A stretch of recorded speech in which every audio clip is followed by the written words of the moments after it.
Hey guys, just wanted to do a kind of hump day update. Um, this is the Yokomo 870C. This is the first one I plan on running. Kind of already showed the crappy soldering I did to the batteries, but since then I was able to get a servo installed, steering servo. Used another set of Tamiya Avante turnbuckles or rod ends. God, I mean, I just cannot think of what these are called every time I try to make a video. Anyhow, that one's on there pretty good. It's kind of funny with this car, you don't really get there are no mounting holes for a servo, and I guess that was kind of a thing back in the day. You would just tape your servo down wherever you needed to put it. Seemed a little odd, but I think the angles are pretty good for it overall. It just barely clears this little chassis stiffener. You kind of see right there. And also I'm opposed morally to servo tape, but I didn't want to go drilling holes in this chassis, for one, and for two, where it needs to mount. You really couldn't put a servo mount. There's just not enough room there on the side of the chassis. So yeah, you don't have a lot of choices for that. I need to look around to see what other people have done, but I think that's kind of the traditional way of doing it. What else? Cheapo receiver mounted. This is horrible. I just threw a little Velcro tape up on top of that spur or center one-way bulkhead. Not happy at all with that. Not only because it looks like garbage, but because the body won't fit over it very well. So I'm not sure what I'm going to do. In addition to that, the body bangs into, or the servo horn kind of bangs into the body right here when it's all the way down. So that's something else I'm going to have to work out. I may just need to go with a shorter servo horn. I like that one because it's kind of beefy. The good news is that you can't really get to the screw on the servo horn once you tape that guy into place, so that's a bonus. Anyhow, this thing is ready to run. I'm probably gonna just run it without the body, even though it won't look as cool without it. I don't want to have to cut into this. I don't want to have to re-solder anything to be able to reposition this cheapo speed controller. I really don't know. I mean, back in the day, just think about how much some of these components have shrank down. You know, I don't know where they were mounting the speed control back in the day for this car. So anyhow, I'll look around, but I will get to run this week. I was planning on running it tonight, but the kids, these crappy young hoodlums, are actually playing baseball on their baseball field, so couldn't get on it tonight. Anyhow, looking forward to getting to run this thing. I ran it on the street. It is pretty fast. That's a 7 cells, so was that 8.4 volts, so got some juice. Super quick update on the turbo Ultima rebuild. Did get brand new gearbox.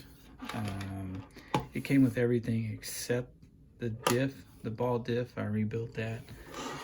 It seemed to be in pretty good shape, although it was very dirty. Someone used some type of grease on this. I don't think it's the moly. It seems like maybe lithium grease or something. This stuff got on my hands and on my toothbrush and on my bathroom sink, and it just, stuff will not, water and dish soap will not dissolve the stuff at all. So I don't know what kind of grease that was on, but they had smeared it all over these two gears, and it was all inside of here. I had to do some real work to get that clean. But anyhow, these are one of the sets of tires that came on the Ultima that I rebuilt. I don't plan on having these on the final build, but just to get some wheels on it.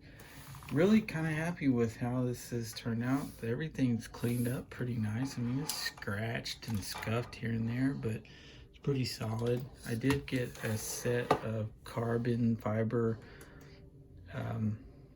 front and rear shock towers ordered, so waiting on those to show up.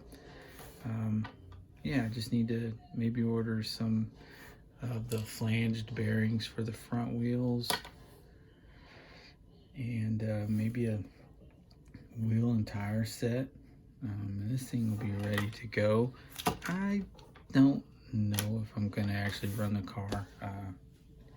There's not a whole lot different here than the original Ultima that I drove. You know, I mean, if I'd stuck the same motor and electronics in this car, I doubt you'd really notice much difference.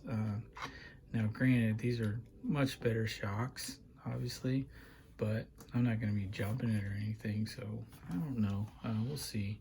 This may be kind of a long-term kit, but it's been fun. And these Ultimas are so simple to build and work on, unlike the Optima, which can kind of be a little bit tedious if you got to get into those gearboxes. Thought I might show off my only two Tamiya cars. First one here, everybody knows this guy all over the internet. There's probably more videos on the Avante than any other car from the 80s that I can think of.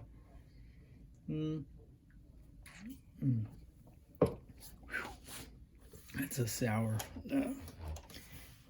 That is a very sour beer. Wow. Okay. Not what I was expecting. So this body, sorry, I just hit my head on my camera. This body is pretty solid, other than the fact that somebody tried to black out the window. Maybe they sprayed silver at one point, but anyhow, not much I can do about it or want to do about it.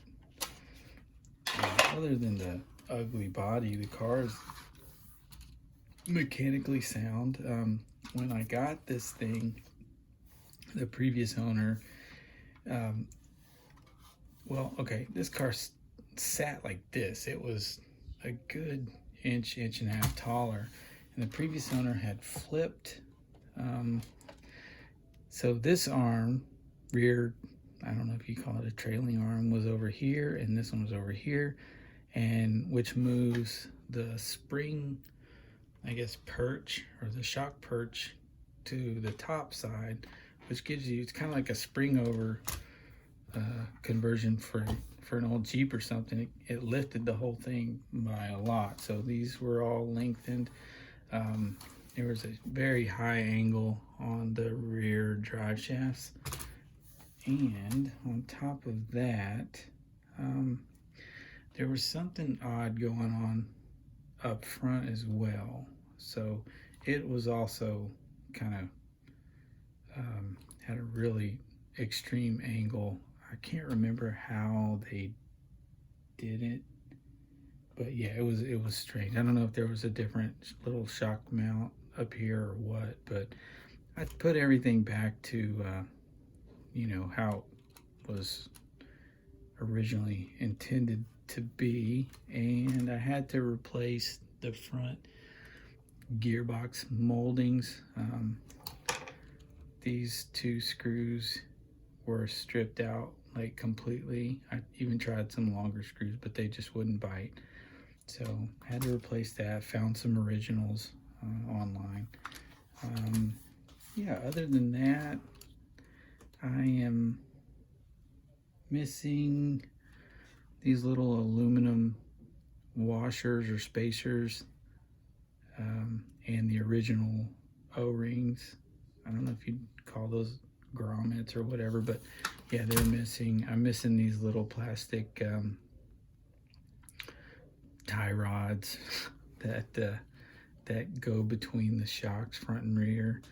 I don't know if I'll run the car or not. I do want to. Actually, I take that back because I've never driven an Avante. This is the second one I've ever owned. I've still never driven one. I had a Riri a while back. I didn't even build it, or I didn't even build it. I bought it already built and just sat and stared at it all the time. But I never drove it.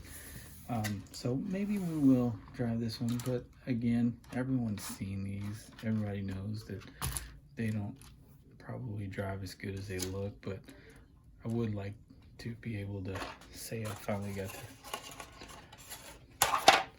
to drive one. Underside's pretty good shape. Yeah, this is kind of a weird car because it needs a few things. Some of the tires are dry rot and cracked out, but it's just mechanically it's sound. It's all there. So it's like it's in a weird state where it's definitely a runner. It's a shelf queen, but it could go either way. You could spend some money on it and try to spiff it up, make it look nice, or you could put some electronics in it and have some fun with it. And I just haven't decided. But yeah, I've probably had this car for 2 years now, I think. But anyhow, okay, one more.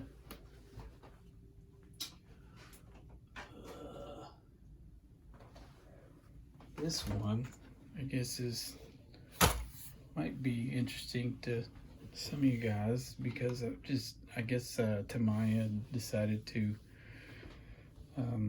well, they've re-released this several times, but man, these things just go for obscene money. Even the Riri kits are just ridiculous. I mean, I kind of understand, but then not really. I picked this up for like, I don't know, maybe $300, but it was several years ago, and I guess maybe they just weren't all that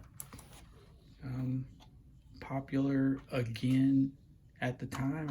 I'm not sure. Maybe it was just after one of the Riri kits had released. So I got this for a super good deal, I think, and believe it or not, it's never been run. It was built and sat in an RC car shop on display, for 30 years and never got run. Not a scratch from driving on it.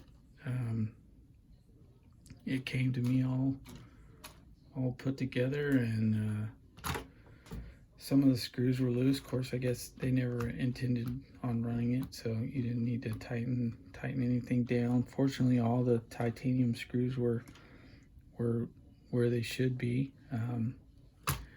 Super cool car. I'm kind of on the fence as far as which one I think is cooler. I guess maybe if I had to pick one, I think the Avante is a little cooler looking than this one. but I understand this one might be a little better on the track. Very, very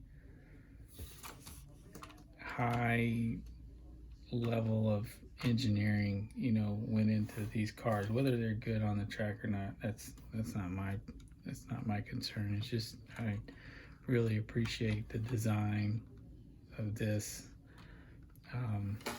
and you know, you can just tell that the guys that designed this car really loved what they were doing. You know, they loved the hobby. So I think that's kind of a testament, and the fact that it came out so long ago. I don't know whether this was in the late 80s still, 88, 89, 90 maybe. You guys probably know better than me, but anyhow, I just want to show that guy. I don't think I'll run this one. If I pick one, this or the Avante, I think probably I would run the Avante. That one, that rear left side kind of droops. You have to, oh, that's what it is. That one's not coming down all the way. I think it would make more sense to drive the Avante than this for now. Although, who knows, I may get bored one day and stick a motor in it. I don't know if I have the plates that you have to put on here. I guess there's only one. Maybe I'm making this up, but I think there's only one size pinion you can put in these cars. Yeah, I probably made it up, but I'm not sure if I have all the stuff I would actually need to be able to run this thing, so we'll see. But anyhow, hope you guys like that. I'm not real crazy about this paint job, but I do like checking this car out every now and then. Yeah, I think that's about it. I did pick up, oh crap, I just kicked the Avante across the floor. I did pick up some stuff from a local hobby shop, which is only maybe 1.5 miles away from my house. Didn't realize they were gonna have anything that really I could use. I thought it was all kind of modern little throwaway stuff, which, I mean, you know, speed controls and servos nowadays are kind of cheap. But I bought this thinking like, hey man, that'll support 2 motors, and I don't know why I thought that would come in handy. It's not like any of the cars I'm gonna run have 2 motors. I don't know if anyone knows if you can just run one. I don't see why you couldn't. I was almost thinking about maybe leaving one motor set up with this kind of connector, and then just maybe put a solder a Dean's connector on the other. That way I could switch this guy in and out between cars maybe. But anyhow, it was kind of nice to know that I can get, at least I can go over there and get servos and speed controllers and receivers and servo tape and that kind of thing. I don't have to wait 3, 4, 5 weeks for something to ship from China, you know, and the prices are pretty reasonable and the folks are pretty friendly. But yeah, that's about, oh yeah, crap. One fun thing, I know this video is kind of running long. I did get a set of old 870C wheels, black ones, front and rear. My intention was to use those on this guy, but, and I know they're not the right wheels for this car. The fronts, they mount up great. There's plenty of clearance inside.